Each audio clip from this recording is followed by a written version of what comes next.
Jnanatimirandhasya Jnananjana Shalakaya Chakshurunmilitam Yena Tasmai Shri Gurave Namaha Shri Chaitanya Manobhishtam Sthapitam Yena Bhutale Swayam Rupa Kadamahyam Dadati Swapadantikam Vandeham Shri Guru Shri Yuta Kamalam Shri Gurun Vaishnavamscha Shri Rupam Sagrajatam Sahagana Raghunathan Vitam Tam Sajivam Sadvaitam Savatutam Parijana Sahitam Krishna Chaitanya Devam Shri Radha Krishna Padan Sahagana Vadita Shri Vishakhanvitanscha Namo Vishnupadaya Krishna Prishtaya Bhutale Srimate Bhakti Vedanta Swamini Namine Namaste Saraswate Deve Gauravani Pracharine Nirvisesha Shunyavadi Paschatya Deshatarine Namo Mahavadanyaya Krishna Prema Pradayate Krishnaya Krishna Chaitanya Namine Gauratushe Nama He Krishna Karuna Sindhu Dina Bandho Jagatpate Gopesha Gopika Kanta Radha Kanta Namastate Tapta Kanchana Gaurangi Radha Vrindavanishwari Vrishabhanu Sute Devi Pranamami Hari Kriye Mancha Kalpatarurvyascha Kripa Sindhubhe Evacha Patitanam Pavanebhyo Vaishnavebhyo Namo Namaha Jai Shri Krishna Chaitanya Prabhu Nityananda Shri Advaita Gadadhara Shivasadi Gaura Bhakta Vrinda Hare Krishna Krishna Krishna Hare Hare Hare Rama Rama Rama Hare Hare Vacho Vegam Manasah Krodha Vegam Chiva Vegam Mudaro Pastha Vegam Etan Vegan Yo Vishaheta Dhiraha Sarvam Apimam Prithivim Sashishyam Atyaharaha Prayasascha Prajalpo Niyamagraha Janasangascha Lolyam Cha Shadbhir Bhakti Vinashyati Utsaha Nishchaya Dhairyat Tat Karma Pravartanat Sangatyagat Sito Vrittehe Shadbhir Bhakti Prasidhyati Dadati Pratigrinnati Guhyamakhyati Prichhati Bhungte Bhojayate Chaiva Shadvidham Priti Lakshanam. Welcome once again. We are discussing Sri Updeshamrit, Nectar of Instruction, and we are now at verse number 6. So again, this verse talks about how to associate with a very advanced devotee of Lord Krishna or an Uttama Adhikari Vaishnava. What things we have to keep in mind when we are in such association. So it's given in this verse.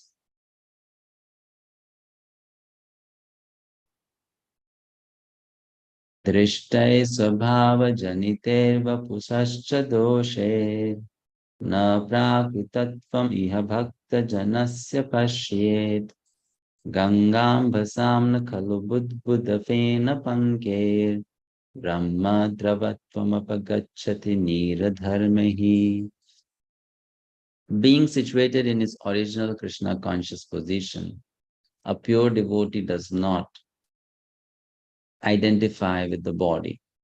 Such a devotee should not be seen from a materialistic point of view. Indeed, one should overlook a devotee having a body born in a low family, a body with a bad complexion, a deformed body, or a diseased or infirm body. According to ordinary vision, such imperfections may seem prominent in the body of a pure devotee, but despite such seeming defects, the body of a pure devotee cannot be polluted. It is exactly like the waters of the Ganges, which sometimes during the rainy season are full of bubbles, foam, and mud. The Ganges waters do not become polluted. Those who are advanced in spiritual understanding will bathe in the Ganges without considering the condition of the water. So a very beautiful analogy is given here. During rainy season, we do see that the water in the river is muddy, lots of plants, leaves floating around. Sometimes you may even see a dead body floating in the river, you know, of humans or of birds or other animals. And you may also see human waste floating in the water. All that thing is there. But still, Ganges is always considered to be pure, extremely pure, regardless of the impurities that is seen by these eyes. Similarly, it's mentioned that a devotee should not be seen in this manner, that the devotee is born in a low family, or the devotee belongs to a Shudra family, or the devotee is not born in India, that devotee having a bad complexion, that is ordinary vision.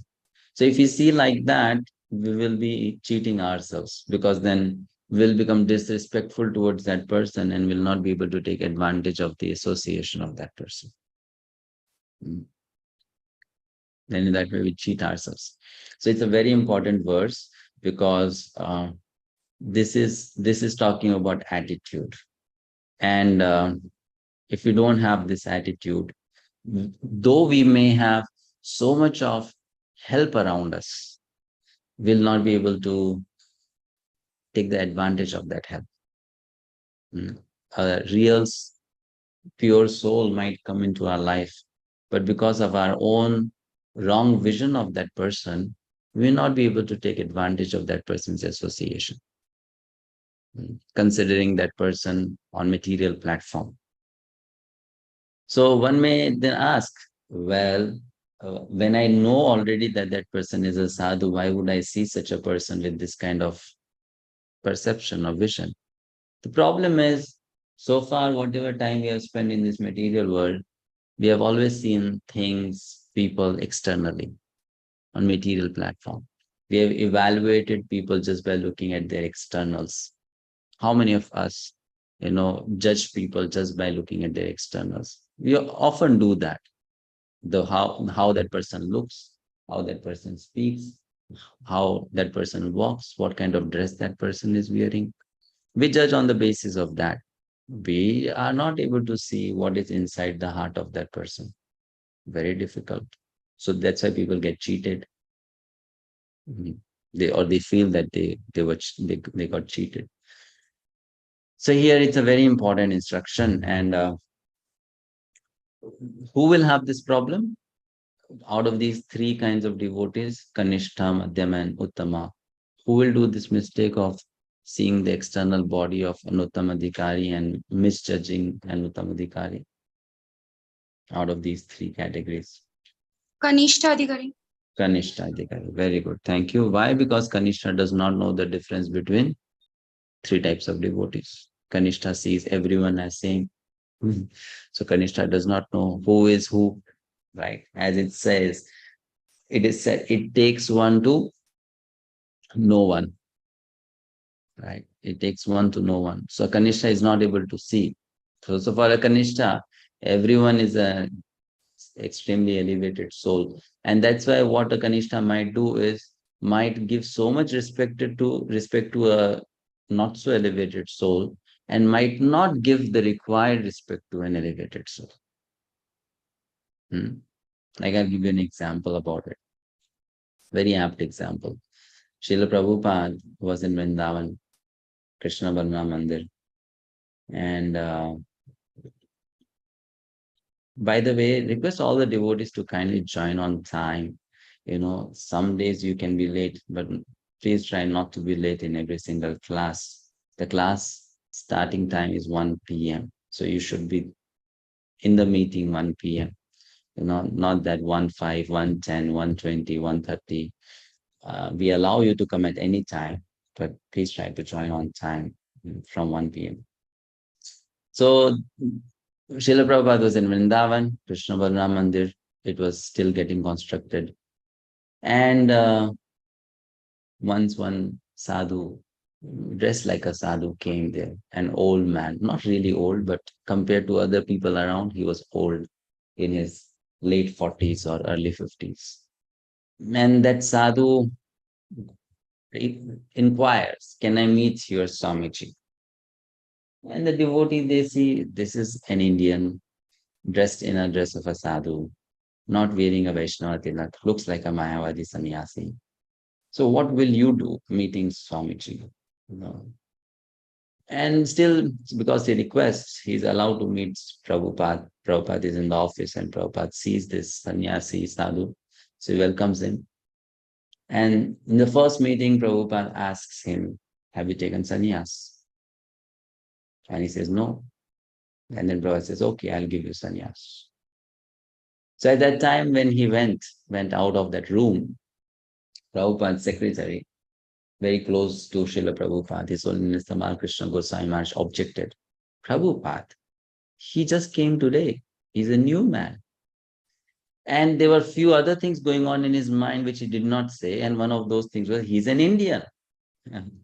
Now, Indians are famous for being cheaters, somehow. I don't know why. So they did not trust Indians in those days, those disciples of Srila Prabhupada. Because of very bad experience in India, people would cheat them so much. So he's an Indian. How can you just give him sannyas on the first day? And then Prabhupada said, he said, he's a new man. And then Srila Prabhupada looked at the Krishna Goswami Maharaj and said, you are new. He is very old.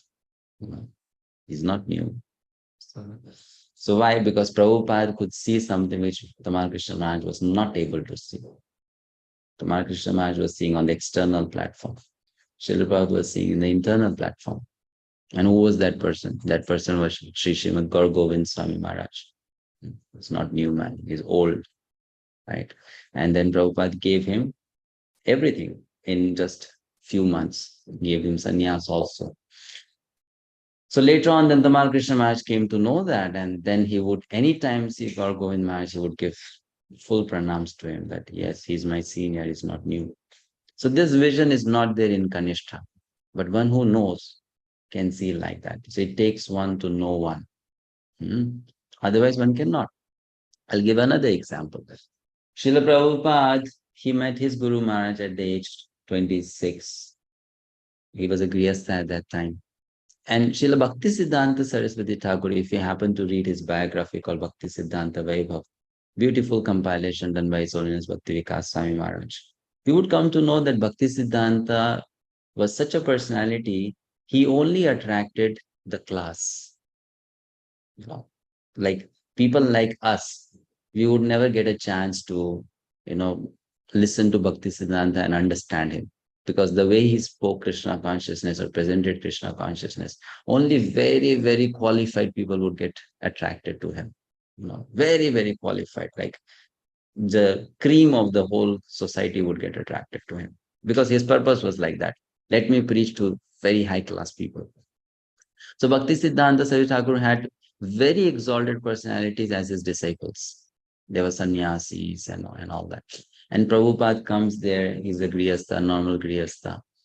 And one day in a lecture, Srila Bhakti Siddhanta Saraswati Thakur is speaking to a big audience. And then he says, people say, when will the prophecy of Sri Chaitanya Mahaprabhu come true? That all over the world they'll be preaching of Krishna consciousness. Everyone will become a devotee. So people have doubt on this. But I know the person who has to do it has already come and he will do it. So at that time, Bhakti Siddhanta Thakur, when he was speaking like this, he was looking in a particular direction without blinking his eyes. So a devotee caught that direction. In which direction is Bhakti Siddhanta looking at? At whom is he looking at? So when he turned around and he saw in the direction in which he was looking, he saw Prabhupada standing there. And this brahmachari thought, Abhay Babu, he's going to do that? Behind Srila Prabhupada, there's another sannyasi. So that perhaps the sannyasi is going to do that, not this Grihastha Abhay Babu. But Bhakti Siddhanta was able to see what his other disciples are not able to see, that Srila Prabhupada is that great personality who will preach Krishna consciousness all over the world. So that's the point. A Kanishta cannot see. A Kanishta cannot see who is a pure devotee of Krishna. Kanishta cannot understand. And therefore, a Kanishta has to be very careful in dealing with devotees, especially those who are very exalted, because a Kanishta may then commit an offense or aparadh.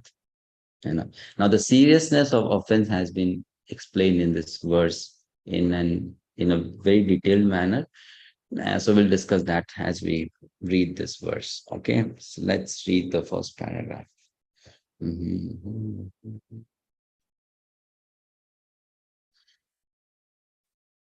Srila Prabhupada begins by explaining what is Shuddha Bhakti or what is pure devotional service, because then Uttama Adhikari is on that platform. So what is pure devotional service? That is explained here. Sonali Mataji. Hare Krishna Prabhuji, Dandavat Pranam. Shuddha Bhakti, the activity of the activity of the soul proper. In other words, engagement in the transcendental loving service of the Lord is performed in a liberated condition. In Bhagavad Gita 14.26, it is stated, Mam chayo vyabhicharena bhakti yogena sevate sagunan samatitaitan brahma bhuyaya kalpate.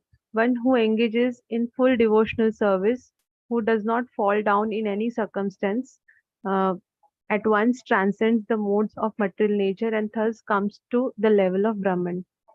Prabhuji, shall I continue? Someone else can read, please. Hare Krishna. Thank you. Rupanshi Mataji. Hare Krishna Prabhuji, Dandavat Pranam. Avyabhicharani bhakti means unalloyed devotion. A person engaged in devotional service must be free from material motives. In this Krishna consciousness movement, one's consciousness must be changed. If consciousness is aimed towards material enjoyment, it is material consciousness. And if it is aimed towards serving Krishna, it is Krishna consciousness. A surrendered soul serves Krishna without material consideration, anabhilasta sunyam. Jnana Karmadi Anavartam, unalloyed devotional service which is transcendental to the activities of the body and mind, such as Gyan, mental speculation, and Karma, fruitive work, is called pure Bhakti Yoga. Bhakti Yoga is the proper activity of the soul, and when one actually engages in unalloyed, uncontaminated devotional service, he is already liberated. Sa Guna Samit Yetan. Krishna's devotee is not subjected to material conditions, even though his bodily features may appear materially conditioned. One should therefore not see a pure devotee from a materialistic point of view. Unless one is actually a devotee, he cannot see another devotee perfectly. As explained in the previous verse, there are three types of devotees: Kanishta Adhikari, Madhyam Adhikari, and Uttama Adhikari. The Kanishta Adhikari cannot distinguish between a devotee and a non-devotee. He is simply concerned with worshipping the deity in the temple. A Madhyam Adhikari, however, can distinguish between the devotee and a non-devotee, as well as between the devotee and the Lord. Thus, he treats the Supreme Lord of Personality of Godhead, the devotee and the non-devotee, in different ways. Thank you.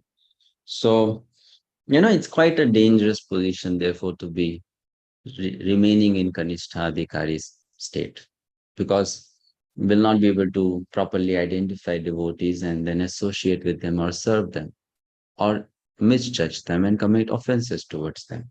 And committing offense towards a devotee means destroying your own spiritual life, your Krishna consciousness. It is equal to that, nothing else. So it's very dangerous to stay or remain as a Kanishta. One will do this mistake. Now, when we talk about defects, please try to understand there are two kinds of defects. One is physical, which is already mentioned in this verse, right? The other is mental. Now, you may be thinking, how can a pure devotee have a mental defect? So, mental defect refers to psychological defect. And a pure devotee of Krishna may also have a psychological defect. It is possible. Having a psychological defect means that person may get angry very easily. That person may have a very harsh speech, not very pleasant or polite speech. right? That person may not follow social etiquettes. All those are psychological defects. But those defects are also possible in the personality of a pure devotee of Krishna. Now, if you judge a pure devotee of Krishna in this way, this person gets angry very fast. Can be a big mistake because you don't know why that person is getting angry. You may externally see that person is getting angry because of not fulfillment of that person's personal sense gratification. But that person might be getting angry because Krishna Seva is getting disturbed. And that anger is then not an offense, or that anger is not considered wrong because it is for Krishna's pleasure. Right? So looking at the physical defect is dangerous. Looking even at the mental defect of such a pure devotee is very, very dangerous. Very, very dangerous. Therefore, for devotees who want to take such an association, they should be so careful. Don't be too close to such personalities and don't be too far away from those personalities. If you go too close to them, you'll burn. Just like if you go too close to fire, fire will burn you. And if you go too far away from them, then just like if you go too far away from fire, you cannot get any benefit from fire. So if you go too far away from them, then also you don't get any benefit from such people. So that's the way it's explained, to take association of pure devotees of Krishna, Uttama, Adhikari, Vaishnavas. So one should not dismiss them because of seeing such defects in them. Now, it becomes a difficult task then, because we would generally judge people based on the external. That's how we judge people. So then how do you really know who is an Uttama Adhikari or not? So there's a big essay, long essay written on this topic by Bhakti Siddhanta. He says, don't ever go to a sadhu with your eyes, go to a sadhu with your ears. If you ever go to a sadhu with your eyes, you will do mistake. Right?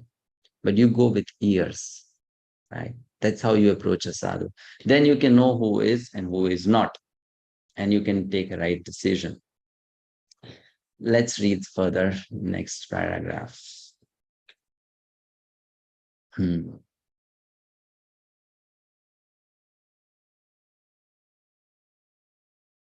Pasna Mataji. Hare Krishna Prabhuji. Dhanyavad Swami. No one should criticize the bodily defects of a pure devotee. If there are such defects, they should be overlooked.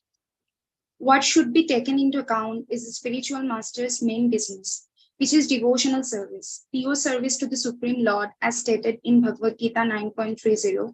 Api cheto sudacharo jate mama ananya bhav sadhura eva sa manatattvaya samyago vivashito hisa. Even if a devotee sometimes seems to engage in abominable activities, he should be considered a sadhu, a saintly person, because his actual identity is that one of engaged in the loving service of the Lord. In other words, he is not to be considered an ordinary human being, even though a pure devotee may not be born in a Brahmana. Please wait a second, Mataji. We can stop there. So here it's mentioned now. How should we see this verse? We have already discussed in Bhagavad Gita. Apichet suduracharo bhajate man ananya bhak. So Srila Prabhupada is saying that even if a devotee sometimes seems to engage in abominable activities, he should be considered a sadhu. Why? When a person has bad qualities, but that person has come to Krishna consciousness, by Krishna's grace, those bad qualities will become a cause of that person's growth in Krishna consciousness. Like, to give you an example, if someone was an alcoholic, that's a bad quality. But that addiction to alcohol may be the reason for that person to become a devotee. Right? Isn't it? So that addiction to alcohol has helped that person to come to Krishna consciousness.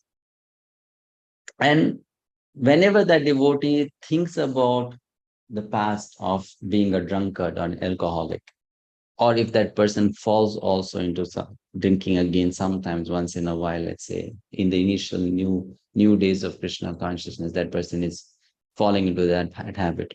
Then falling into such activities may make that person so humble and approach Krishna with such humility that will attract Krishna's mercy, and that person may get helped by Krishna to make more progress in Krishna consciousness. So that same bad quality has become useful to that person in a positive manner to make more progress in Krishna consciousness. In fact, I've seen this, that those people who come to Krishna consciousness from a very pious background, you don't find them take Krishna consciousness very seriously, because they have this feeling, we have been anyway very good people, we did nothing wrong in life. So why should I be so serious in Krishna consciousness? But those people who have come after doing lots of wrong things, and they have had this good fortune of understanding the seriousness of Krishna consciousness, they take to it very seriously. This is my last chance. I'm not going to get it again. And then their seriousness is of a different level. And you can see that difference very clearly between devotees coming from India and devotees coming from outside India. That those who are from India, they have this feeling, oh, we know Krishna, we know Bhakti, we have been celebrating Janmashtami. All that is very new to us. But those who are coming from West, because they are coming with this feeling, we have committed so much of sin before, we never knew who is God, we were atheistic in nature. For so many years and lifetimes, we have been away from Krishna consciousness. Now this is my chance. Let me just take to it very, very seriously. So that sinful past or bad past has helped them immensely in becoming a good devotee now. So the bad has relatively become good in Krishna consciousness. So here it said, api chet suduracharo. Even if one engages in sinful activities, and anyone might engage in sinful activity, even after making progress in Krishna consciousness, even after practicing Krishna consciousness for many, many years, it's possible that someone may fall down into wrong activities. Why? Because the process is not working? Krishna consciousness does not work? No, because of only one possibility. How can someone situated on Madhyam Adhikari stage or Uttama Adhikari stage fall? Because of past sin? No. Past sin is all gone because of practicing Krishna consciousness. There's only one way in which someone from that an elevated platform can fall down, and that is due to pride or arrogance. No other reason for someone to fall down from that stage. Only pride or arrogance. When one becomes proud or arrogant, that's when the fall down comes in the life of a devotee. There's no other reason. So they fall down. Now, when they fall down, if they are sincere, what happens is they immediately get up. Oh, Krishna slapped me because I became a little proud. So now let me become humble again. Now, at that moment, if you or I criticize that devotee, that you see, this devotee did this wrong activity, then our fall down has begun from that moment.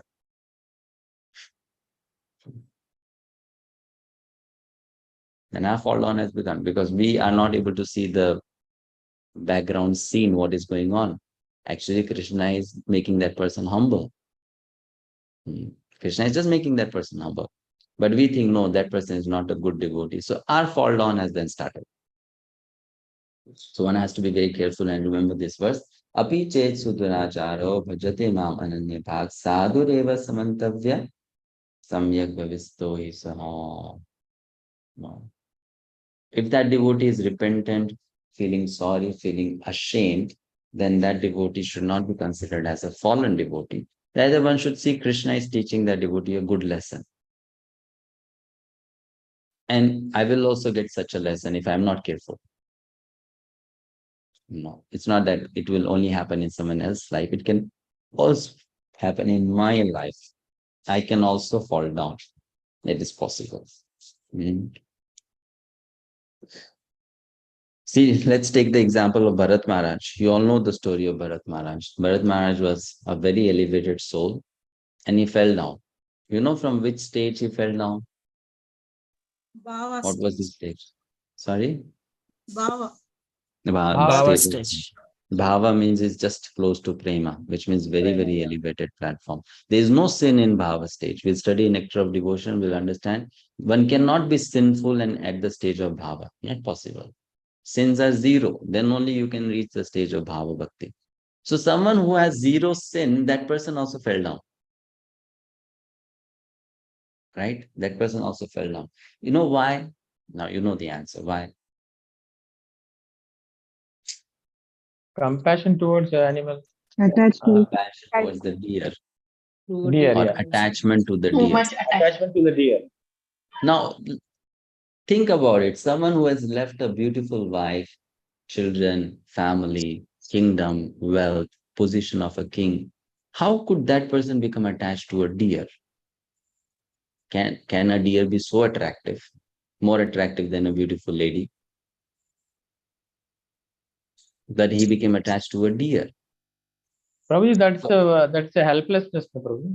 The small deer was helplessness. Yeah. So what So was he- the reason for him to get attached to that deer? Meagerliness. Huh? His Meagerliness. past, Neglecting his his past The duty. Acharya has explained tendency, like because Bharat Maharaj got proud. See, I am now such an elevated soul. I can also become a friend of this deer, just like Krishna is everyone's friend. I have so much compassion. Just like Krishna is compassionate to all, I am also compassionate to all. So immediately when he forgot his position and he started imitating Krishna, that I can help everyone and anyone. I also am so compassionate. I am a friend to all. When that thought came, because of subtle pride in the heart, that pride became the cause of fall down.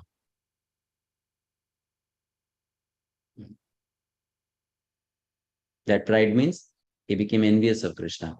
Why should Krishna be everyone's friend? Why can't I be also everyone's friend? Let me also help everyone. And he forgot. How can you help everyone? Who are you to help everyone? Krishna can help everyone because he's Supreme Personality of Godhead. You cannot help everyone. But because he developed that sense of pride and arrogance, immediate fall down happened. So for a devotee to fall down, this is the only reason, that there is pride. And Krishna knows how to crush that pride. What is the easiest way to crush that pride? Let that person fall down. Immediately that person will come back to one's senses and understand, who am I? There's no other way. That's the only way. But that's between Krishna and that person. So one should not criticize a devotee, even if one is seeing in such situation that a devotee is acting wrongly. So let's read further.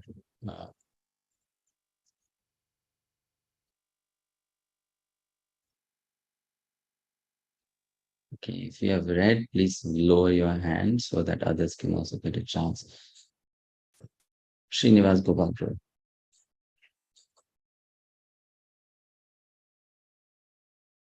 Hare Krishna Prabhuji.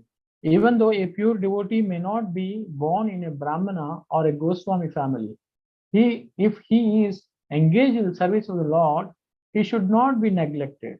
In actuality, there cannot be a family of Goswami based on material considerations, caste or heredity. The Goswami title is actually the monopoly of the pure devotees. Thus, we speak of the 6 Goswamis headed by Rupa Goswami and Sanatana Goswami. Rupa Goswami and Sanatana Goswami had practically became Mohammedans and had therefore changed their names to Dabir Kasha and Sakar Malik. But Sri Chaitanya Mahaprabhu himself made them Goswamis. Therefore, the Goswami title is not hereditary. The word Goswami refers to one who can control his senses, who is master of senses. A devotee is not controlled by the senses, but is the controller of the senses. Consequently, he should be called Swami or Goswami, even though he may not be born in a Goswami family. Hare Krishna. Thank you, Prabhuji.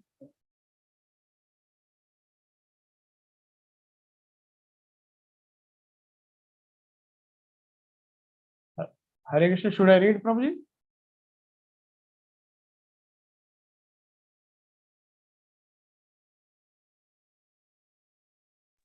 Yes, so it's said here that Prabhupada is now explaining something based on the situation in those days, that when devotees from outside India came to India, then people who were from India, they did not respect them sufficiently, saying that you're not born in a Brahmin family.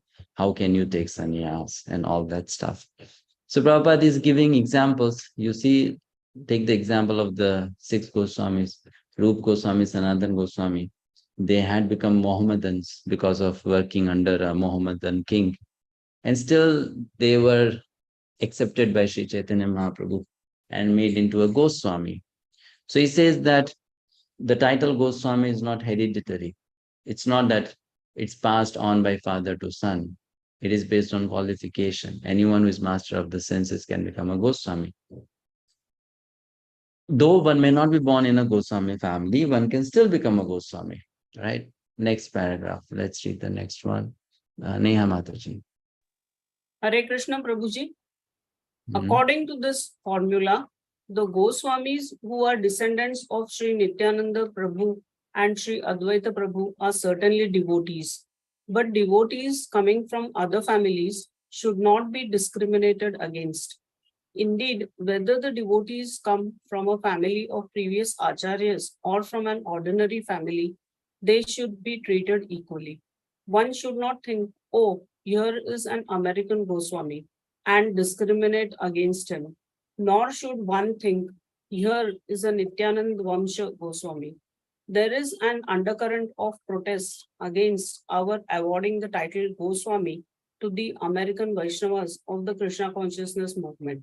Sometimes people flatly tell the American devotees that their sannyasa or title of Goswami is not bona fide. However, according to the statements of Srila Rupa Goswami in this verse, an American Goswami and a Goswami in a family of acharyas are non-different. Hare Krishna. Correct. So this is something that was happening those days, and Prabhupada is trying to explain based on the teachings given in the scriptures that one should not be judged on the basis of one's birth. Someone who is not born in a Goswami family can also become a Goswami if that person learns to control his mind and senses. And they should be accepted as such.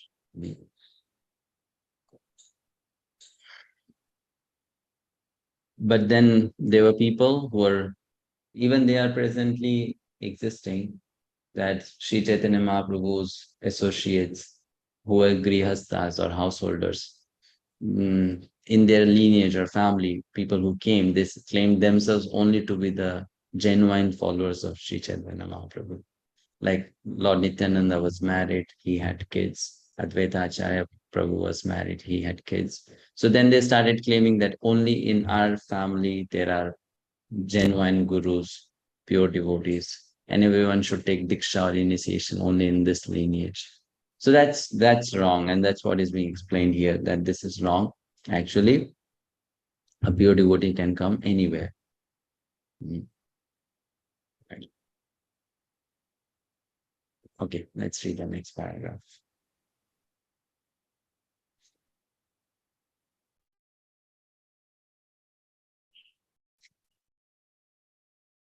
Venkat Bhatt Chaitanya.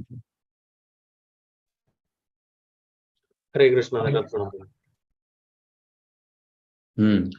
the other hand, a devotee who has attained the Venkat Bhatt Chaitanya Guru. On the other hand, a devotee who has attended the title of Goswami but is not born of a Brahmana father or a Goswami in the family of Nityananda or Advaita Prabhu should not be artificially puffed up by thinking that he has become a Goswami. He should always remember that as soon as he becomes materially puffed up, he immediately falls down. This Krishna consciousness movement is a transcendental science, and there is no room for jealousy. This movement is meant for Paramahamsas who are completely free from all jealousy.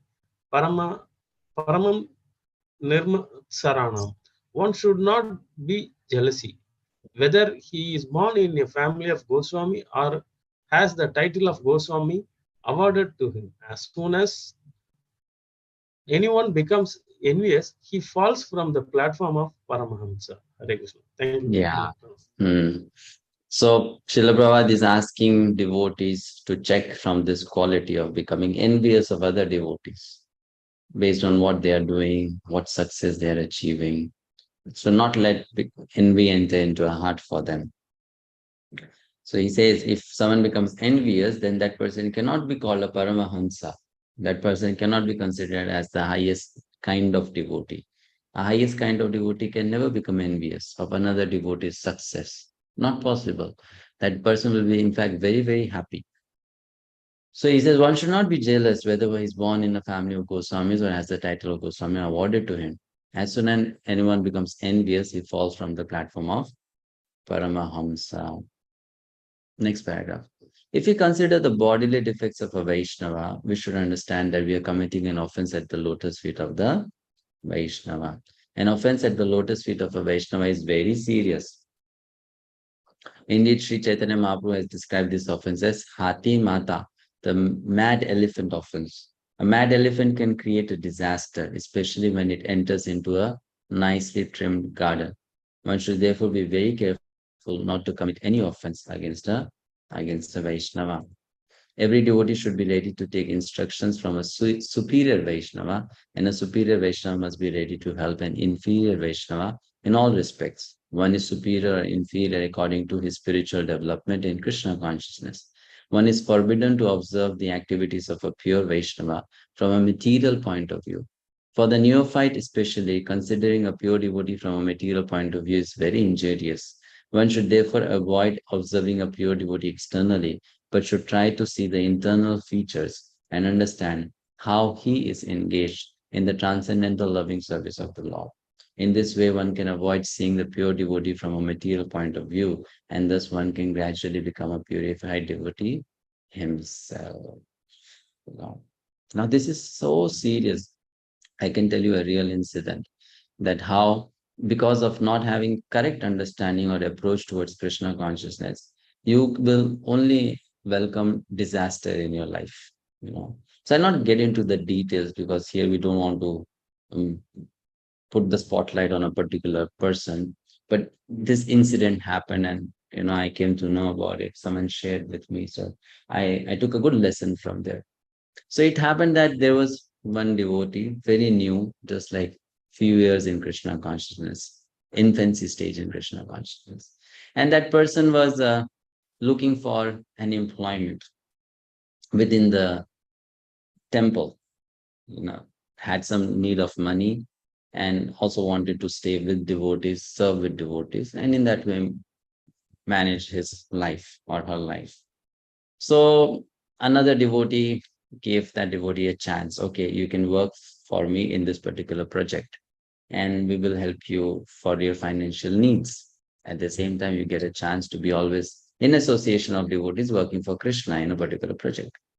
So this devotee who was leading that project had a big ambition, and it was something very nice, doing a very nice project under the guidance of a very qualified sannyasi in iskcon, who is an excellent preacher, has thousands of followers, very, very scholarly, intelligent. But what mistake this devotee did is, the devotee was so respectful towards the sannyasi, so respectful towards his mentor and guide, but he did not care much for those who were working below him, because those are new devotees. New devotees means that's okay. You can be sometimes respectful, sometimes not so respectful, sometimes you can break your promises, sometimes manage your promises.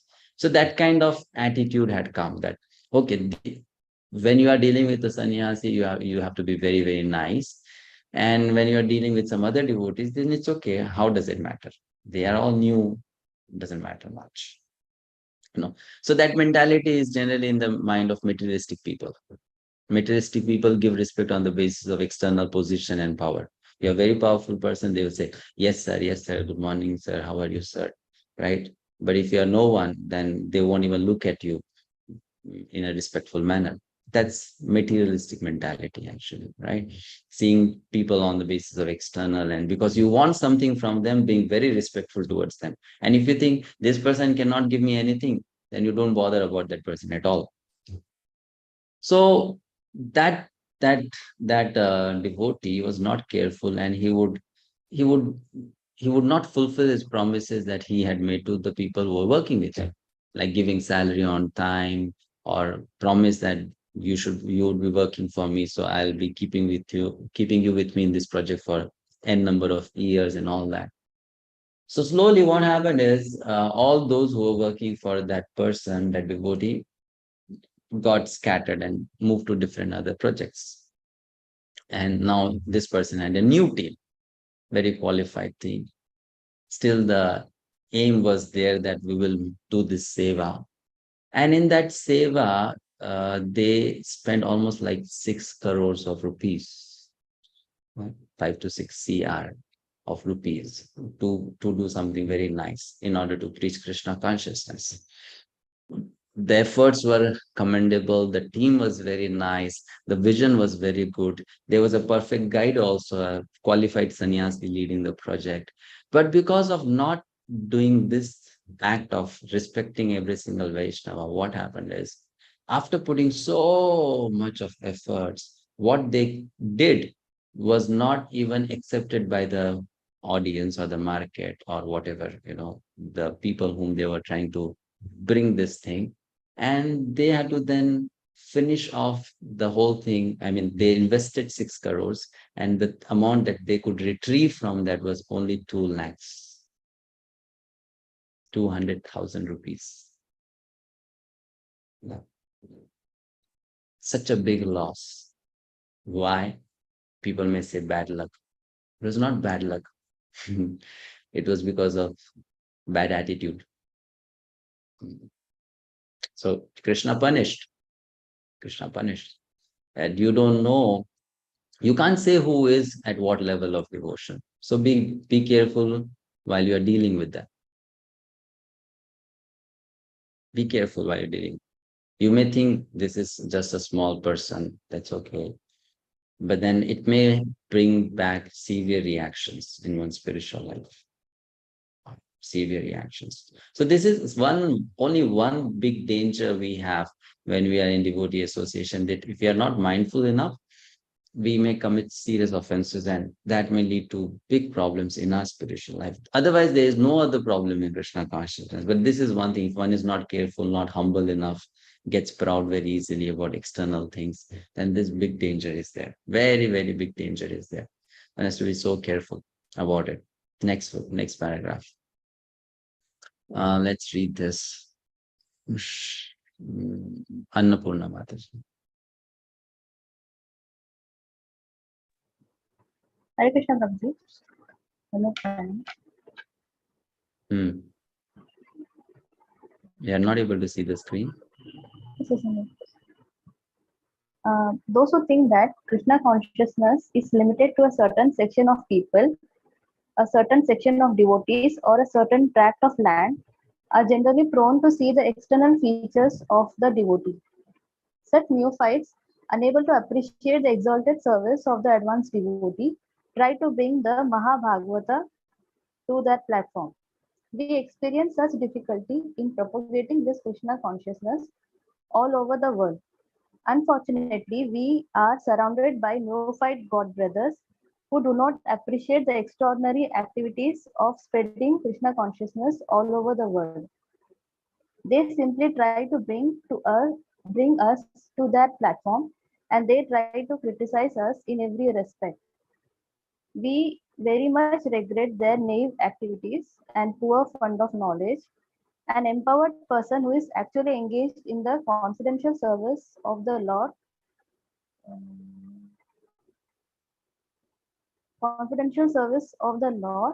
should not be treated as an ordinary human being, For it is stated that unless one is empowered by Krishna, one cannot spread the Krishna conscious movement all over the world. Thank you, Prabhuji. Yeah. So this is something Prabhupada writing from his personal experience. Though he did such tremendous work when he came back to India from Western countries, his god brothers did not really welcome him, right? Did not really appreciate what he did. So she was saying that we were surrounded by so many neophyte god brothers who could not see what was done, and they misjudged, came to a wrong conclusion. Next paragraph. Vaiji Mataji. Hare Krishna Prabhuji.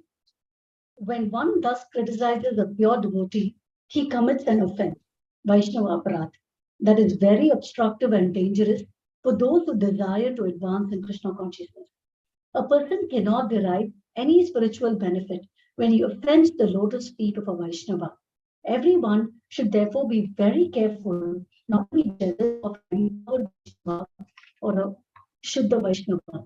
It is also an offense to consider an empowered Vaishnava an object of disciplinary action. It is offensive to try to give him advice or to correct him. One can distinguish between a neophyte Vaishnava and an advanced Vaishnava by their activities. The advanced Vaishnava is always situated as a spiritual master, and the neophyte is always considered his disciple.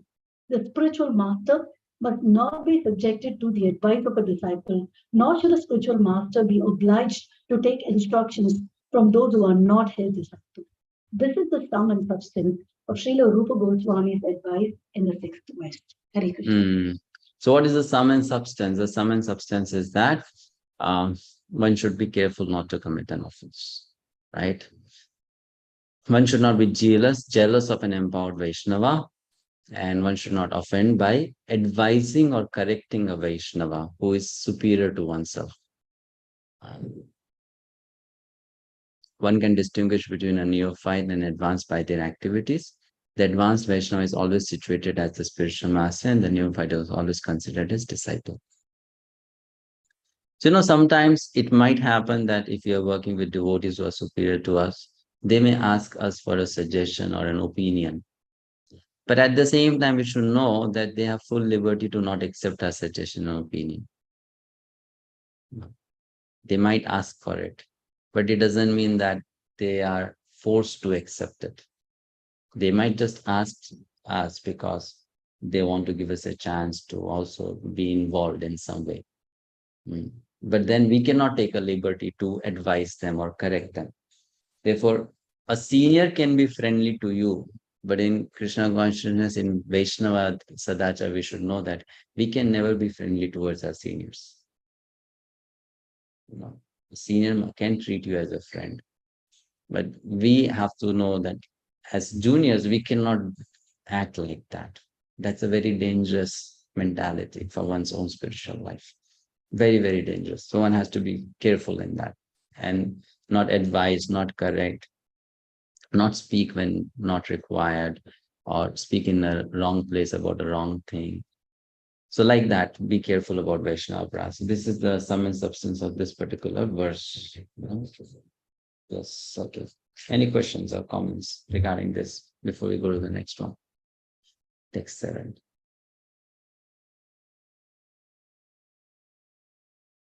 Prabhuji? Yeah. Hare Krishna. Prabhuji, that Bharat Maharaj example you have given, but why should we think that he got pride and Not that why you should think. That is what is explained by Vishwanath Chakravarti Thakur. Okay. It's not that I should be thinking like that or you should be thinking like that. That's what is given by the Acharyas. Okay, I don't know that. Okay, thank you. Hare Krishna. Hare Krishna.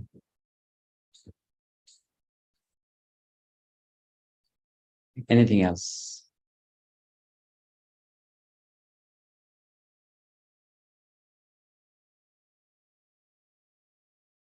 Hare Krishna Prabhu, senior Vaishnava is based on years of their practice or? No. Seniority is not based on the years of practice. But because someone is senior to us in number of years, we still give respect to that person because externally that person is senior to us. So there is respect given to people based on the external as well as the internal. If externally someone is superior to you, that way also that person deserves respect from me. Like for example, your parents might not be a devotee and you come to Krishna consciousness. So if you look at it properly, then your parents should give you respect, no? Because you are now a Vaishnava and they are not a Vaishnava. But what about the social dealing? In social dealing, you have to give respect to your parents because fine, after all, they are your parents, they have given birth to you. So likewise, socially speaking, if someone is senior to us in number of years in Krishna consciousness, that person should be respected. Right? If not from heart, at least externally. Yeah. But then when it comes to giving respect from heart, then that should be based on that person's advancement in Krishna consciousness, how much that person has made advancement in Krishna consciousness. Then you give respect to that person accordingly. How to check on our pride or self-confidence or self-motivation? Very nice question, Mataji. So how to check on pride or self-confidence? By understanding that whatever we have, it's not ours. If we have a good quality, it is not ours. It is given to us by Krishna. Anything that we have, that is not ours. It is given to us by Krishna. So as long as that understanding will be there, pride will not come in. But when I start thinking it's all because of me, it's because of me, it's because of me, pride will definitely be there. So one has to learn to give credit to Krishna and one spiritual master. Then one can remain always humble. That is the way.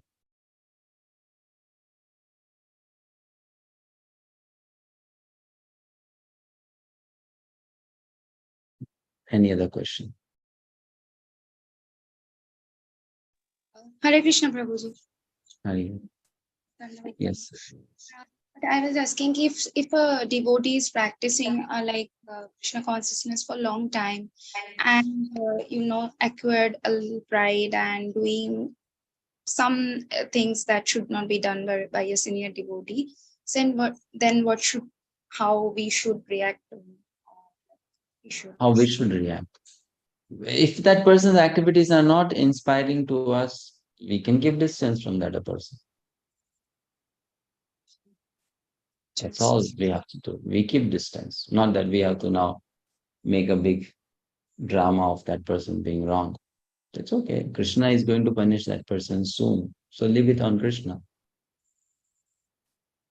I mean, Prabhuji, is it is it okay to have pride after, how does it happen, after practicing for long like that? I mean, after practicing for long, how does it happen, the pride that comes in? It doesn't matter how long you have practiced. As soon as I deviate from the understanding I am Krishna's eternal servant, pride will come. And that deviation can happen in any moment. And even after practicing for so long, if someone is too much attached to money and material things, then that's okay, no? As I said, it doesn't matter. You can practice for a long time, short time. As long as I am devoid of this mentality, I am Krishna's eternal servant, pride will come in some way. And not only in the other person, it will also come in you. If you are not thinking that I'm always Krishna's eternal servant. So anytime it can come. Yes, anytime it can come. The more that person is externally opulent, the more it becomes visible in that person's life that this person is proud. So, we might be thinking, I'm not so proud. But let Krishna give you some opulence and then you see, then you may also become similar. Yeah. Right? Like, for example, when we are new to Krishna consciousness, no one knows us. What can we be proud of and how much? But then after 20 years, when so many people respect us, then the same thing can happen to me also. What is happening to that person? right? Isn't it? So one has to always remain fixed in the understanding that I am Krishna's eternal servant. Then that pride will not come. Otherwise, as soon as that thought comes, whoever one may be, one will become proud. And pride means then it will lead to downfall in some way. Next question, Shavyamat. How to check? Okay, how to check that if we have envy towards others, how to check ourselves in that situation? Very nice question. So how do we check ourselves and not become envious? By understanding that if that person is successful in Krishna consciousness, it's not an accident. That person has paid the price to become successful in Krishna consciousness. So if I pay that price, I can also become successful in Krishna consciousness. So why should I be envious? Right. In this world, let's say you are at top position in a particular field. So you cannot have another person become top in that same field because there's only one position and only one person can be in that position. But when it comes to Krishna consciousness, there's nothing like that, that the resources are limited. That person can also be top, you can also be top, the third person can also be top, the fourth can also be top. So why there has to be an artificial competition that I have to be top and that person cannot be top? If that person is at the top, I cannot be at the top. Right? So one needs to understand that first of all. And second thing, people are successful because of what efforts they are putting. So if we put efforts, that scope of success is with us also. So why should we be envious? We should not be envious. We should think that Krishna is giving that person because of that person's approach. I also change my approach and then I will also be blessed by Krishna accordingly. Next question. Most of the instruction in this verse are meant about to treat Uttama Adhikari. Is it offense if we appreciate devotional aspect but not agree with external behavior of Kanishta or Madhyama Adhikari? Yes, that's okay.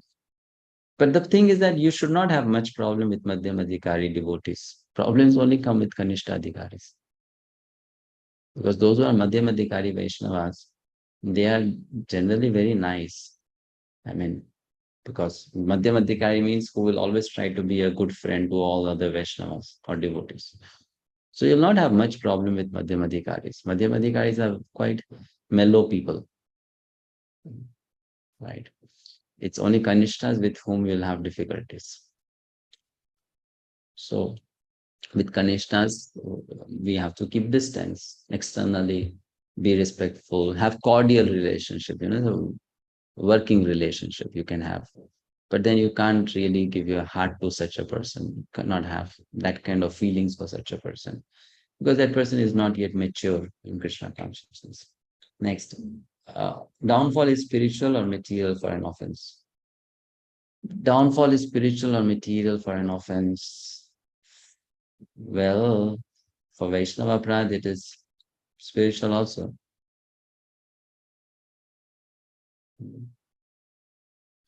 Not just material, even spiritual.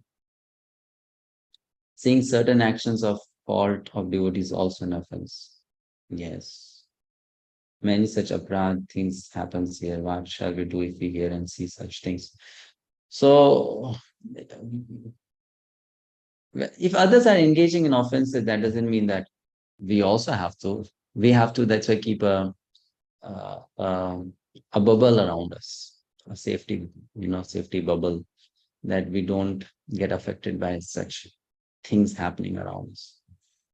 And that's possible if you are a very focused person and you know what are you looking for in a particular association or sangha.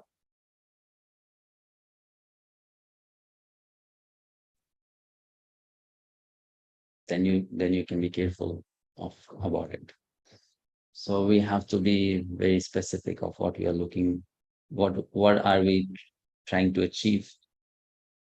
So cordially, externally, you can have cordial relationship with everyone, but then, as I mentioned, heart-to-heart relationship with only selected few. Next question, is it the knowledge that only gives us impetus to see the essence behind external? It's not knowledge, it's also a purity of your heart. how much pure your heart is, that much you'll be able to see the internal and not the external. And that purity means how less envious you are of people. That's called purity of heart. So then you are able to see beyond the externals. Hare Krishna Prabhu. If we know that I think I committed some offense or did some mistake to a senior Vaishnava, I feel regret after knowing, will it help me not to suffer? No, you have to go and beg forgiveness from that Vaishnava. Then only you will not suffer. Hare Krishna Prabhuji, what should be one's attitude in taking corrections from seniors?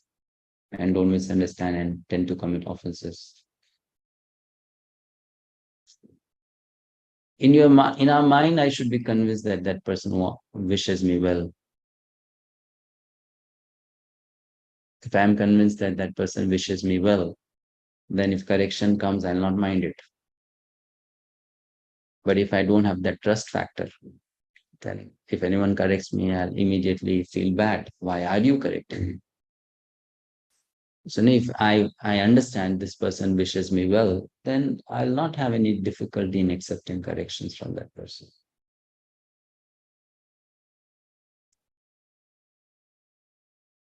So one should develop that kind of mentality towards that person. And if still one is not able to, then in some situations you just accept it as your karma, that I am supposed to be corrected in this way. So let me accept this correction, what to do. Right. So tolerate that correction, that's okay.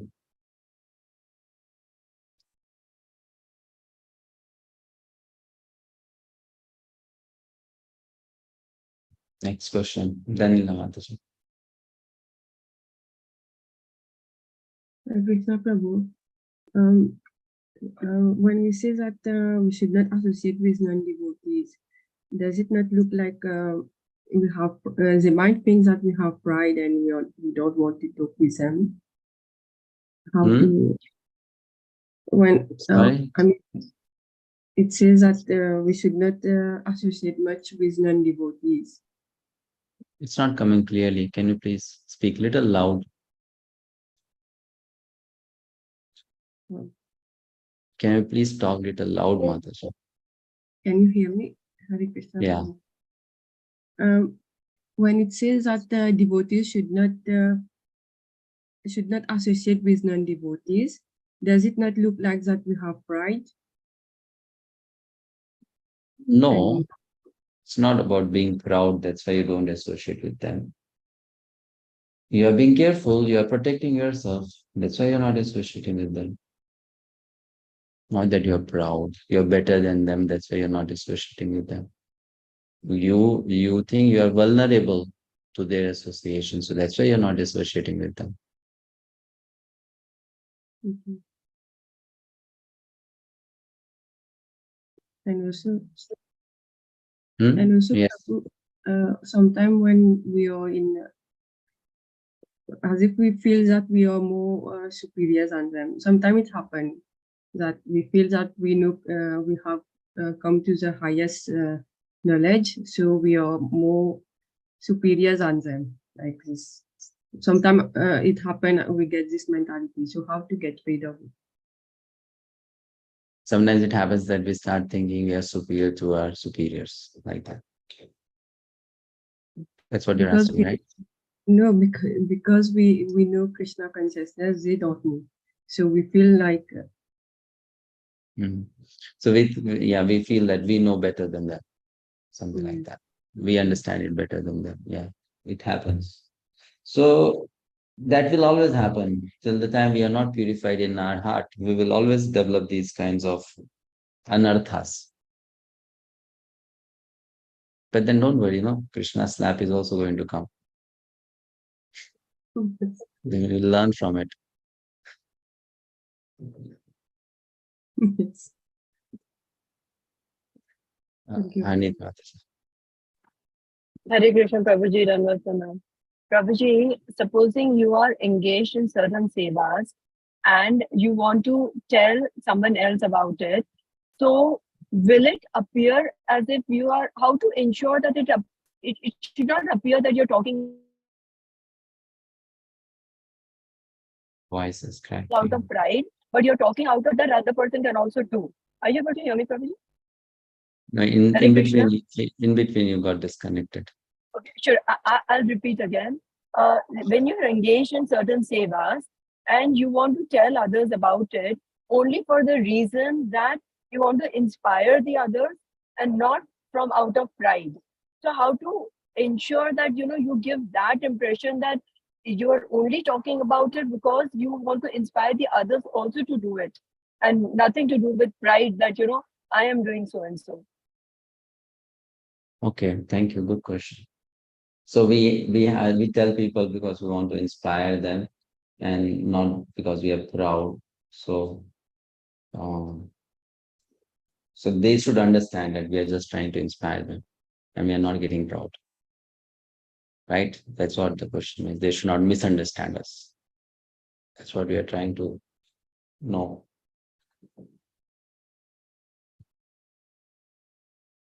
But Prabhuji, sometimes what happens is that you're talking to a group of people. There are some who will get inspired. There are some who will not have that attitude and they will feel that you're trying to show off. Now, should we keep quiet about it and not talk about it at all? Or should we still go ahead and talk because we know what is our intention is pure and we don't have any such thing in our mind that we are, talking about it because we are proud about it? I can't say actually because it all depends on who those people are and what is the situation. But honestly speaking, it is mentioned in Vaishnava Sadachar that you should not talk about what you are doing in front of people who are envious of you.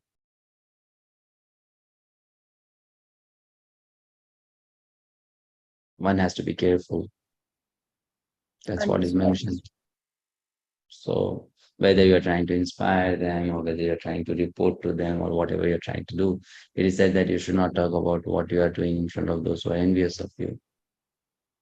And when it comes to give inspiration, well, we can inspire people by talking, but people actually get inspired by seeing us do things, not by we talking about it so much. So let's let our actions inspire people. Let the result inspire people. Yes, thank you, Prabhuji. But sometimes what happens is that when you're not there for a long time and you are busy with some seva, and then people come up to you and they ask you, okay, where were you? What were you doing? Tell us about it. So I sometimes get a little confused. Should I talk? Should I tell? Or should I just tell them, okay, I was busy with something? I mean, I'm permanently facing this issue. Should I talk about it or should I keep quiet about it? We can talk more later in detail so that you can give me more specific. Yes. Yes, Prabhuji. All right. Thank you, Prabhuji. Hare Krishna. Balar Mataji. Hare Krishna Prabhuji, I have a question regarding the Kanishta, Madhyama, and Uttama Adhikari. Is it always it's a devotee go through the progression from like a Kanishta to Madhyama and Uttama, or a devotee can just straight away be a Madhyama and Uttama like that? And also at any time when there's a change in behavior or attitude, Uttama can become like a Kanishta. No, it's not like that. See, how can Uttama become Kanishta? Yeah. Uttama can do an offense and for some time may have a fall in one's life, but not that because he will immediately just become Kanishta like that. Krishna has already promised in Gita and many other places, what advancement you have made is a permanent credit. So for some time it may get covered over. But it doesn't mean that you have lost it. Like Bharat Maharaj, he was born as a deer. So it was a fall down. But did he lose his Krishna consciousness? No. It's retained from the past life. Continued to be Krishna conscious even in the body of a deer. Right?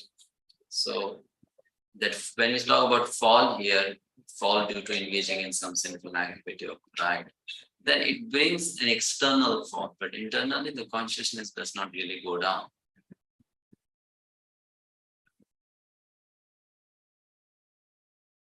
Okay. If we commit offenses unintentionally to some senior Vaishnava, what we should do? If we try for the opportunity to serve that Vaishnava, will that help? Yes, we can serve that Vaishnava, and we can also beg for forgiveness within our mind. We should do that always, that whatever offenses we have committed or not committed, knowingly, unknowingly, whatever it is. So we should beg for forgiveness for it.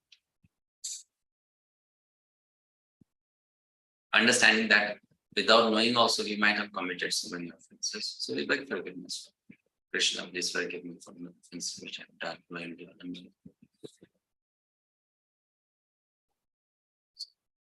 All right, let's take a quick break. Then we go to the next verse.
Welcome back, please. Text number 7. So in text 7 and 8 now, Lord Krishna is, Srila Rupa Goswami is going to explain the process of making progress in Krishna consciousness. This is the process at a higher level, We started with controlling mind and senses, but now we are reaching close to the level of taste in Krishna consciousness, known as ruchi. Taste in Krishna consciousness. So that's explained in this verse. Syad Krishna Nama Charitadi Sitapya Vidya Pitto Pataptarasanasya Nalochikano Kintwadarat Anudinam Khalu Saiva Jushta Swadikramad Bhavati Tat Gadamula Hantri. The holy name, character, pastimes, and activities of Krishna are all transcendentally sweet like sugar candy. Although the tongue of one afflicted with jaundice or by the jaundice of avidya, ignorance, cannot taste anything sweet, it is wonderful that simply by carefully chanting these sweet names every day, a natural relish awakens within his tongue, and his disease is gradually destroyed at the roots. Very beautiful verse. So it says, because of ignorance, we are not able to taste the sweetness of Krishna consciousness.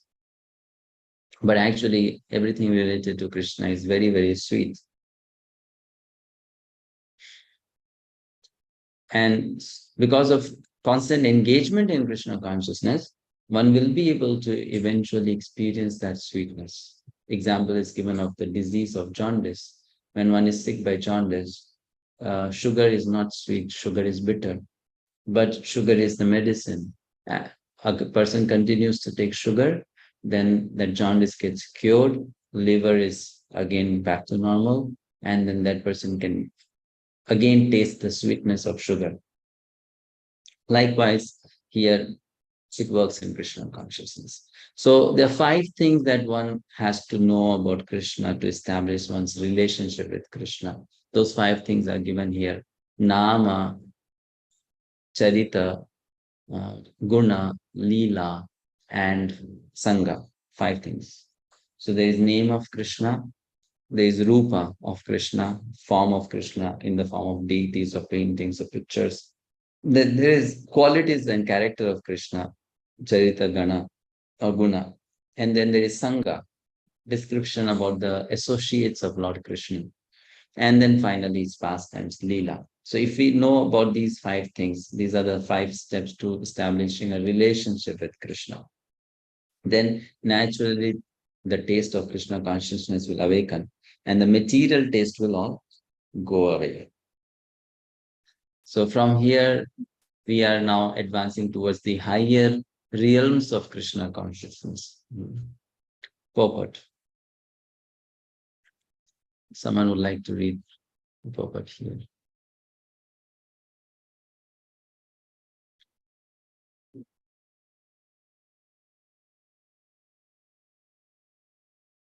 Devaki Karuna. Hare Krishna Prabhuji. The holy name of Lord Krishna, his quality, pastimes, and so forth are all of the nature of absolute truth, beauty, and bliss. Naturally, they are very sweet, like sugar candy, which appeals to everyone. Nescience, however, is compared to the disease called jaundice, which is caused by bilious secretions. Attacked by jaundice, the tongue of a diseased person cannot palatably relish sugar candy. Rather, a person with jaundice considers something sweet to taste very bitter. Avidya, ignorance, similarly perverts the ability to relish the transcendentally palatable name, quality, form, and pastimes of Krishna. Despite this disease, if one with great care and attention takes to Krishna consciousness, chanting the holy name and hearing Krishna's transcendental pastimes, his ignorance will be destroyed and his tongue enabled to taste the sweetness of the transcendental nature of Krishna and his paraphernalia. Such a recovery of spiritual health is possible only by the regular cultivation of Krishna consciousness. Yes. So it is possible to revive that state of consciousness by regularly cultivating Krishna consciousness. That's the cure. This is the only test in Krishna consciousness. We don't have to find the process of advancement or development in Krishna consciousness. That process is very beautifully already given by the Srila Prabhupada. Very easy to do, very nicely explained and given. The difficulty is that how can I steadily practice that process? Wow. That's the difficulty. The challenge is not that you have to find the way has already been found and showed this is the way. The challenge is now to, with sincerity, determination, keep on walking on that path. That is the challenge. But the more one does that in a very strict manner, the more fast one makes progress towards the goal. Right? The path is very simply, concisely, clearly explained. But we just have to do it day in and day out. And then slowly, that natural relish for Krishna consciousness will awaken. That is promised to you.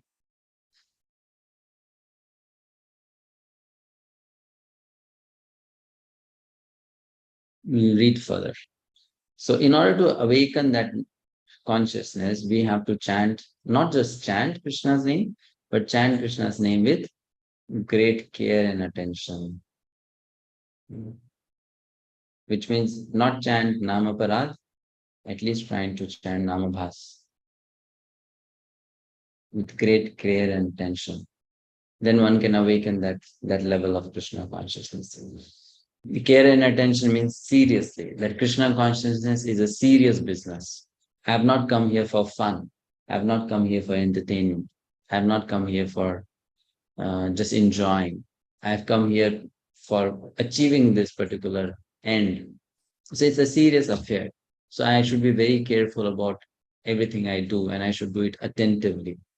Then that kind of chanting and hearing can help make a lot of progress in Krishna consciousness. Next paragraph. Umapati. Hare Krishna Prabhuji. Purport by Srila Prabhupada, Jai Srila Prabhupada. When a man in the material world takes more interest in the materialistic way of life than in Krishna consciousness, he is considered to be in a diseased condition. The normal condition is to remain an eternal servant of the Lord. Jivera Swarupa Haya Krishnera Nityadasa. This healthy condition is lost when the living entity forgets Krishna due to being attracted by the external features of Krishna's Maya energy. This world of Maya is called Durashraya, which means false or bad shelter. One who puts his faith in Durashraya becomes a candidate for hoping against hope. In the material world, everyone is trying to become happy, and although their material attempts are baffled in every way due to their nescience, they cannot understand their mistakes. People try to rectify one mistake by making another mistake. This is the way of the struggle for existence in the material world. If one in this condition is advised to take to Krishna consciousness and be happy, he does not accept such instructions. Hare Krishna. Hare Krishna. Next paragraph. Kunal Prabhu. Hare Krishna, Prabhuji, Hare Krishna, everyone. This Krishna consciousness movement is being spread all over the world just to remedy this gross ignorance. People in general are misled by blind leaders, the leaders of human society, the politicians, philosophers, and scientists are blind because they are not Krishna conscious. According to Bhagavad Gita, because they are bereft of all factual knowledge due to their atheistic way of life, they are actually sinful rascals and are the lowest among men. Yeah. You want me to read? Namam Dushkitano Mula Prapadyante Naradma Maya Pahirta Gyana Asuram Bhavamashitaha. Those miscreants who are grossly foolish, lowest among mankind, whose knowledge is stolen by illusion and who partake of the atheistic nature of demons, do not surrender unto me. Bhagavad Gita 7.15. Should I continue? Someone else can, Prabhupada. Okay. Thank you.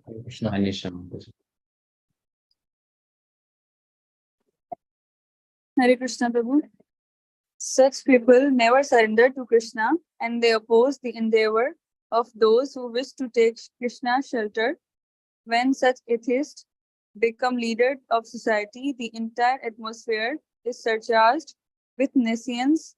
In such a condition, people do not become very enthusiastic to receive this Krishna consciousness movement, just as a diseased person suffering from jaundice does not relish the taste of sugar candy. However, one must know that for jaundice, sugar candy is the only specific medicine. Similarly, in the present confused state of humanity, Krishna consciousness, the chanting of the holy name of the Lord, Hare Krishna, Krishna Krishna, Hare Hare, Hare Rama, Rama Rama, Hare Hare, is the only remedy for setting the world all right. Although Krishna consciousness may not be very palatable for a diseased person, Srila Rupa Goswami nonetheless advises that if one wants to be cured of the material disease, he must take to it with great care and attention. One begins his treatment by chanting the Hare Krishna Maha Mantra, because by chanting this holy name of the Lord, a person in the material condition will be relieved from all misconceptions. Cheto Darpanamarjanam, avidya, a misconception about one's spiritual identity, provides the foundation for ahankara or false ego within the heart. Hare Krishna. So this is the same point which we mentioned sometime before. Due to ignorance, one thinks wrongly about one's identity, considering oneself to be something different than Krishna's servant. And that leads to development of ahankara or false ego within the heart. Because of that false ego, there is false pride. So the solution is to always remain conscious that I am Krishna's eternal servant. And here we understand Prabhupada mentions that Srila Rupa Goswami nonetheless advises if one wants to be cured of the material disease, he must take to it with great care and attention.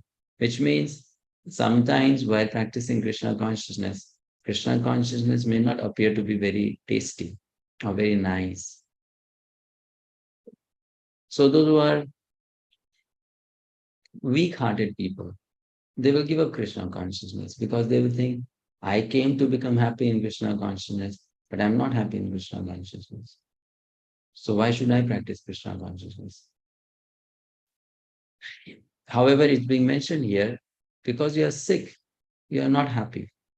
But if you continue to take the medicine, you will become cured and then you'll be happy. So you have to keep that patience and that faith and go on and practice Krishna consciousness. right?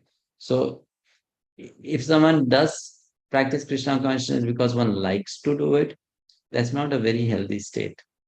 One should practice Krishna consciousness because one knows it is the only thing that I am supposed to do to rectify my situation, whether I like it or not like it. It's good for me. With that understanding, then slowly, slowly the disease will go away and one's heart will become purified. And then one can relish Krishna consciousness. What is explained here. Yes, next paragraph, Bharat Maharaj. Hare Krishna Prabhuji. The real disease is in the heart. If the mind is cleansed, however, if consciousness is cleansed, a person cannot be harmed by the material disease. To cleanse the mind and heart from all misconceptions, one should take to this chanting of the Hare Krishna Mahamantra. This is both easy and beneficial. By chanting the holy name of the Lord, one is immediately freed from the blazing fire of material existence. There are 3 stages in chanting the holy name of the Lord: the offensive stage, the stage of lessening offenses, and the pure stage. When a neophyte takes to the chanting of the Hare Krishna mantra, he generally commits many offenses. There are 10 basic offenses, and if the devotee avoids these, he can glimpse the next stage, which is situated between offensive chanting and pure chanting. When one attains the pure stage, he is immediately, Prabhuji, I cannot see, freed, sorry. Immediately liberated.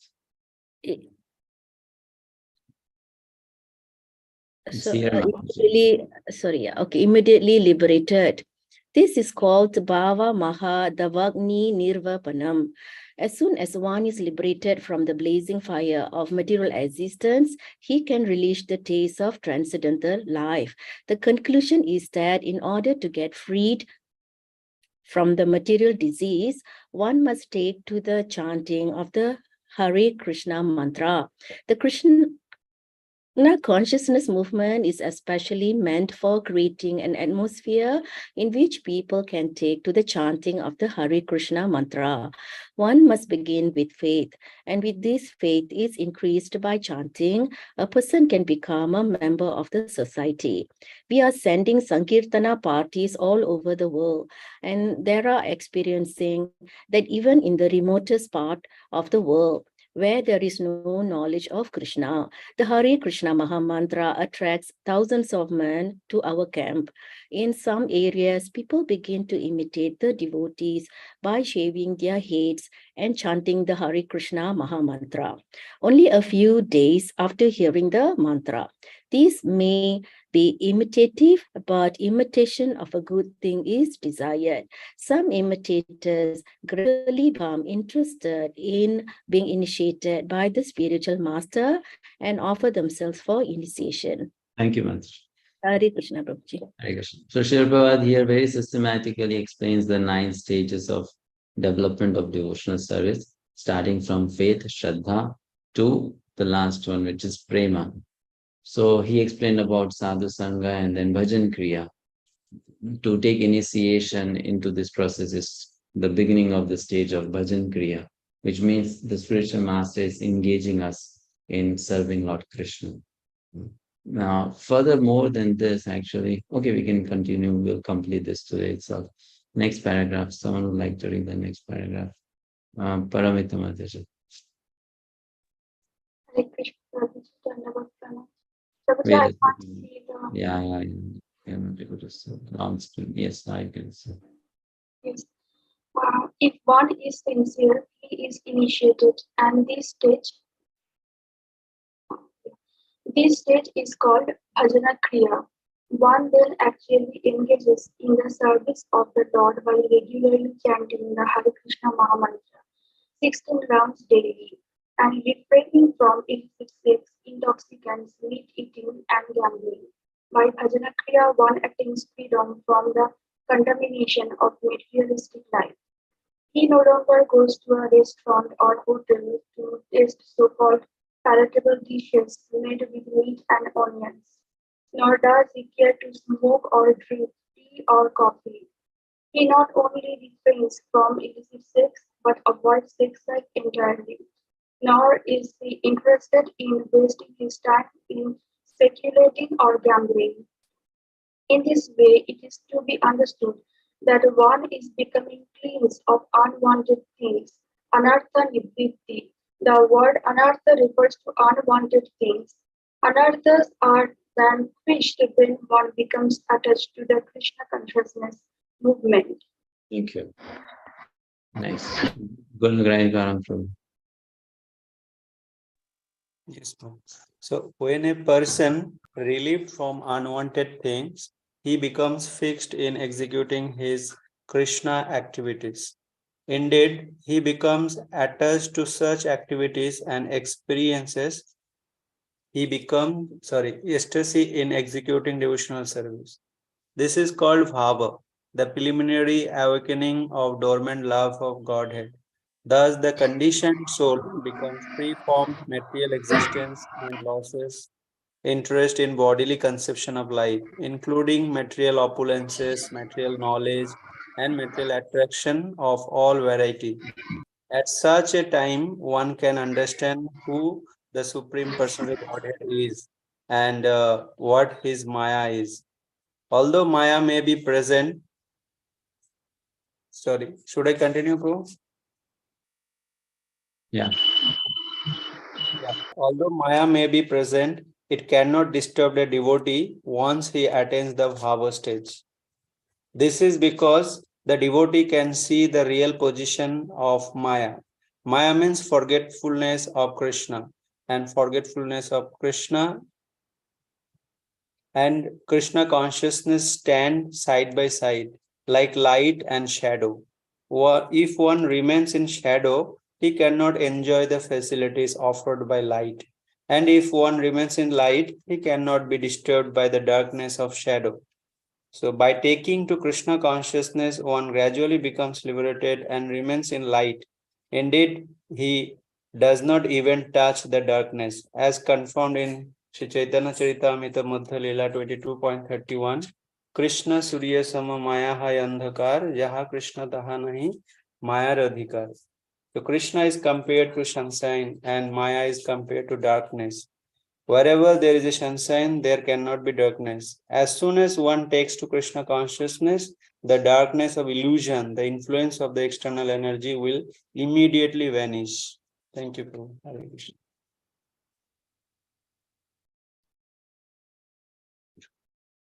Let's stop here. Any last question, comments? Prabhuji, could you please tell about this part here? Prabhupada is mentioning that this bhava stage, it cannot disturb devotee once attains the bhava stage, because the devotee can see the real position of Maya. So in the situation of Bharat Maharaj, you have described that even in that stage he was influenced. I mean, he was, how we can understand him? Could you please explain? Thank you, Prabhu. Yes, so Prabhupada says here that Maya cannot be present at this stage because one sees clearly what is Krishna and what is Maya. But then Bharat Maharaj's situation happened, that also happened at the stage of Bhav. So to study the life of a sadhaka is one way of looking at it. And to understand that Bharat Maharaj's episode is Krishna's own arrangement to teach us a lesson is another way of looking at it. When someone is actually at the platform of Bhava Bhakti, then if that person is falling down, that fall down is not accidental, that fall down is something arranged by Krishna to teach that devotee a lesson.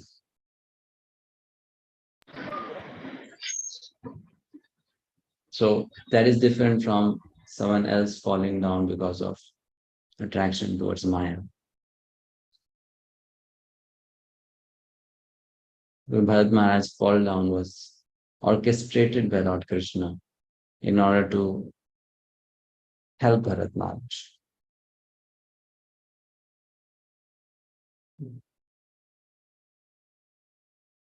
But the principle we are learning is that one can fall down at any stage. So one has to be careful.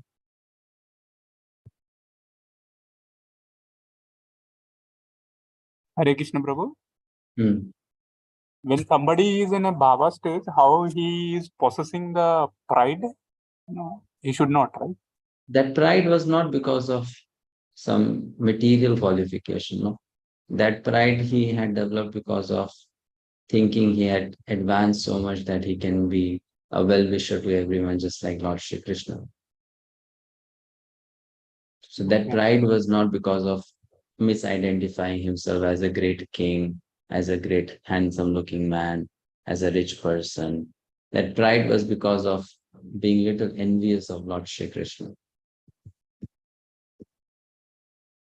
Okay.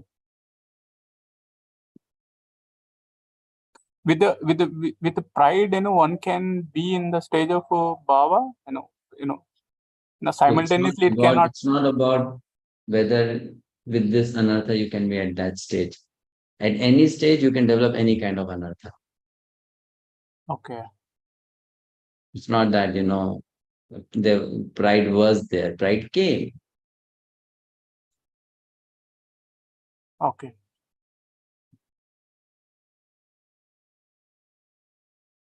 Right. I've seen many versions of the 10 offenses. Can you please share a copy that may be easy to read and recite? Do they have to be in the same sequence when reciting? Yes. The 10 offenses are given in Padma Puran, and they are given in the same order in which we recite them. Okay. And there are not many versions. There are just one or two little differences here and there in those translations of the 10 offenses. But there's not much some major difference there. Next, is the initiation required for one to be in Bhajan Kriya? Yeah, it's required. And to be initiated doesn't mean that I have just accepted a spiritual name. To be initiated means you are engaged in service to Lord Krishna under the guidance of a bona fide spiritual master. That's called initiation.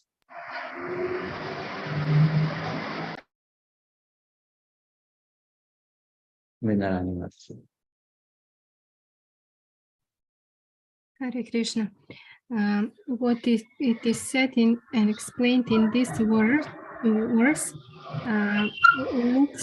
seemingly different from the verse 9.2 in Bhagavad Gita, where it is said that devotional services Sukham Karma joyfully performed. So how to know which claim is more relevant at the moment? Because sometimes we might have bitter taste for devotional activities due to wrong attitude in performing them.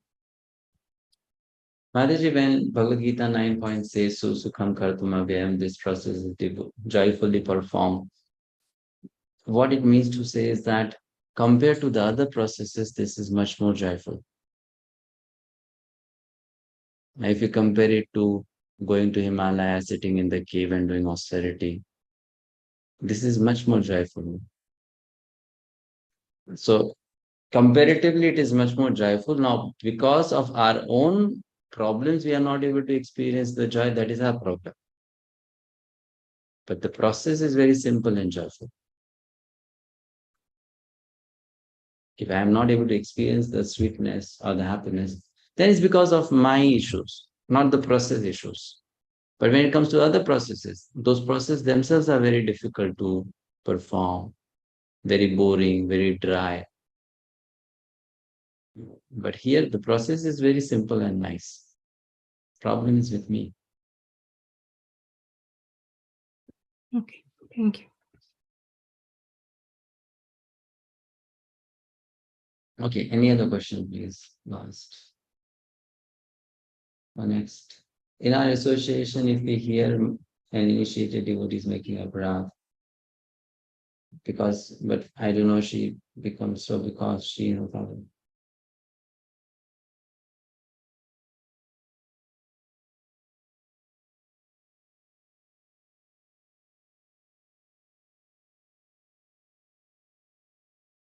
Yeah, we can help out such a devotee, no problem.